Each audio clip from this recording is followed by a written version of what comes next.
Hello అండి. ఒక చిన్న మినీ వ్లాగ్. మొన్న మా పిన్ని వాళ్ళ ఇంటికెళ్ళాం కదా! అక్కడ ఈసారి మాత్రం చాలా బోర్ కొట్టేసింది. అంటే మేము ఎప్పుడు అక్కడికి వెళ్ళినా సరే మా వారు, నేను, మా బుడ్డోడు ముగ్గురం కలిసే వెళ్ళామనమాట. ఈసారైతే మా వారు రాలేదు చిన్న పనుండి. అంటే తనొచ్చుంటే ఇంకా మా పిన్ని వాళ్ళు, మేము అందరం కలిసి టెంపుల్‌కి కానివ్వండి, ఎక్కడికో ఒక చోటికి అలా వెళ్తూ ఉండేవాళ్ళమనమాట. ఈసారైతే తను రాలేదు కదా! ఇంకా ఎక్కడికి అయితే వెళ్ళలేదు. ఇంకా అలా ఇంట్లోనే బోర్ కొడుతుంది కదా అని చెప్పేసి మా తమ్ముడైతే మమ్మల్ని బయటికి తీసుకెళ్తున్నాడనమాట. ఇంకా మేమైతే భీమవరం వెళ్తున్నాము. ఇంకా భీమవరం అంటేనే నాకు చాలా ఇష్టమైన ఫుడ్ చాలా ఉందనమాట అక్కడ. ఇంకా అందులో కొంత టేస్ట్ చేయడానికైతే వెళ్తున్నాను. ఇంకా అలానే షాపింగ్ కూడా చేద్దాం అనుకుంటున్నాము. ఏమైద్దో చూడాలి.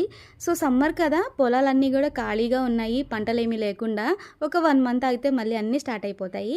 మాకొచ్చే దారిలో సంత అయితే కనిపించింది. ఎప్పుడో చిన్నప్పుడు చూశాను, మళ్ళీ ఇప్పుడనమాట. వీడియో నచ్చితే ప్లీజ్ లైక్ అండ్ సబ్స్క్రైబ్.